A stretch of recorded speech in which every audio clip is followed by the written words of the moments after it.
1월 13일 금요일 매일 성경 묵상 말씀은 민수기 7장 12절에서 89절입니다. 오늘 묵상하게 될 말씀의 제목은 모두 함께 빠짐없이 라는 제목입니다.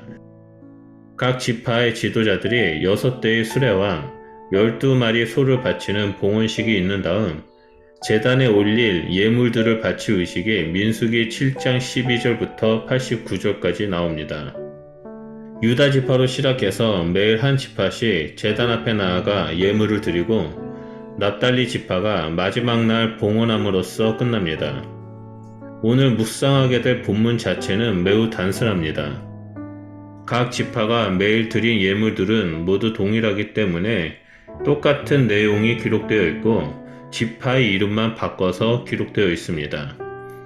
이렇게 지파의 이름과 각각 지파의 지도자 이름이 바뀌면서 동일한 목록과 내용이 반복되다 보니 많은 성도들이 성경을 읽고 묵상할 때 이 부분은 거의 읽지 않고 넘어가는 경우가 있습니다. 84절에서 88절까지 이들이 드린 봉헌물을 요약하고 있는데 그 요약만으로도 사실상 충분해 보이기도 합니다. 하지만 고대 군동의 문학기술 형식에 있어서 반복은 매우 중요한 기법이며 당시의 이스라엘 백성들에게 있어서도 이러한 반복은 전혀 이상하지 않았습니다. 12지파를 빠짐없이 언급하는 데는 중요한 의도가 있습니다. 그것은 모든 지파의 규모와 세력에 상관없이 동일한 재물을 가져와서 하나님의 거룩한 백성의 공동체에 기여와 책임을 이행했다는 것입니다. 모든 지파는 제단 앞에 나아가 예물을 드렸습니다. 모든 예물은 하나님께 드리는 감사의 제물로서 자기 자신을 바치는 것을 의미합니다. 그렇기 때문에 어떤 지파도 예외가 없이 모든 지파들이 헌신적으로 제단의 예물을 바치는 데 참여했습니다. 예물을 봉헌하라는 하나님의 말씀에 따라 12일 동안 짐 편성과 행군 순서에 따라 유다 지파부터 시작하여 납달리 지파까지 차례대로 헌신적으로 예물을 봉헌했습니다. 이를 볼 때 하나님 나라의 성도된 우리들은 베풀어 주신 은혜에 감사함으로 자발적이고 헌신하는 마음으로 하나님께 예물을 드려야 한다는 것을 볼 수 있습니다. 우리가 하나님께 예물을 드릴 때마다 우리는 하나님과 재물 가운데 무엇을 얼마나 더 사랑하는지 하나님께 대한 감사의 마음은 어느 정도인지 확인하게 됩니다. 예물은 하나님께서 필요해서 바치라고 하신 것이 아니라 우리 자신의 현주소를 알게 하려고 바치라고 하신 것임을 깨달아야만 합니다. 다시 본문을 보면 모든 지파가 똑같은 예물을 똑같은 양만큼 드렸습니다.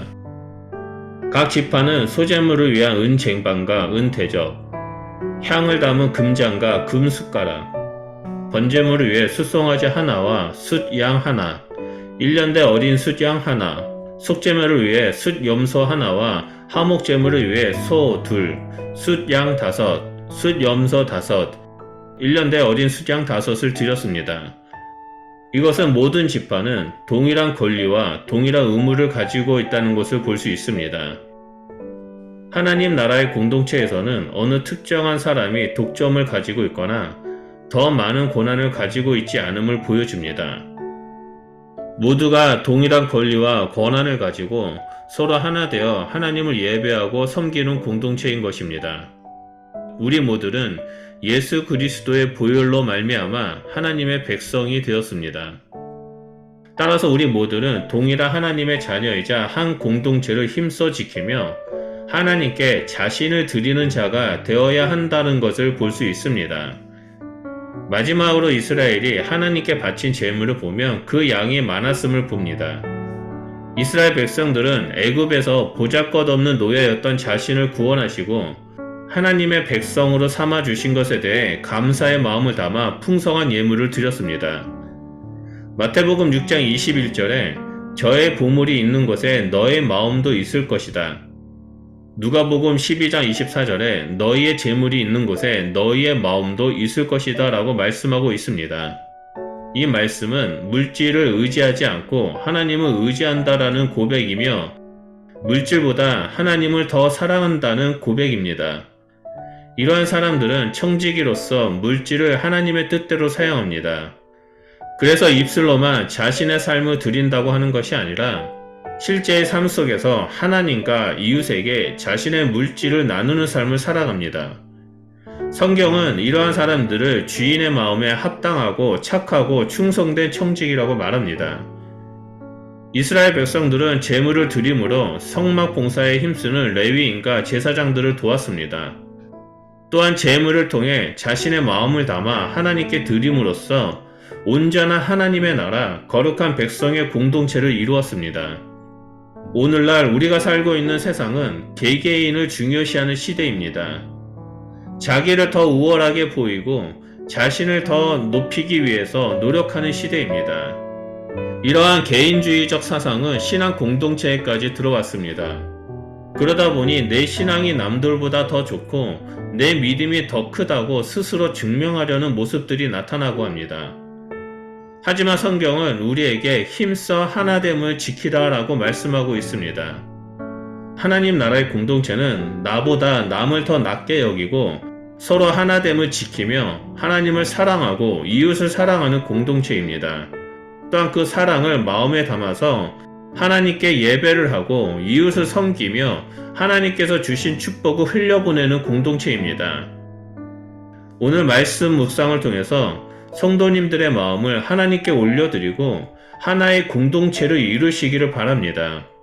한 공동체를 이루기 위해서 내가 해야 할 것은 무엇인지 묵상하시면서 하나님께 예배를 드리는 삶, 또한 서로를 위해 중보기도하는 삶, 그리고 내가 가지고 있는 것을 가난하고 소외된 자들에게 흘려보내며 돕는 삶을 살아가시길 주님의 이름으로 축원드립니다. 기도하겠습니다. 하나님 감사합니다. 우리 각자가 살아온 환경이 다르지만 예수 그리스도의 보혈로 말미암아 하나님 나라의 백성으로 불러주시고 거룩한 공동체를 이루는 자로서 우리를 인도해 주셔서 감사드립니다. 하나님, 우리가 이 땅에서 살아갈 때 하나님을 더욱더 사랑하고 이웃을 사랑하며 하나님의 뜻을 이루는 주의 백성이 되기를 소원합니다. 성령 하나님, 우리 마음 가운데 하나님을 더 많이 사랑하는 마음을 부어주시고 이웃들을 섬기는 마음을 부어주십시오. 그래서 입술로만 나는 하나님 나라의 거룩한 백성이자 하나님의 자녀입니다 라고 고백하는 자가 되는 것이 아니라 삶으로서 하나님의 거룩한 백성, 하나님의 자녀된 삶, 또 하나님의 사랑을 흘려보내는 삶을 살도록 하나님 우리의 삶을 주관하여 주시고 다스려 주시옵소서. 우리가 매일의 삶 가운데 서로를 위해서 중보기도 하고 서로를 도우며 나에게 주어진 하나님의 축복을 흘려보내며 거룩한 나라를 이루는 자로 서 있겠습니다. 하나님, 우리와 함께하여 주시옵소서. 감사드리며 예수 그리스도 이름으로 기도드립니다. 아멘.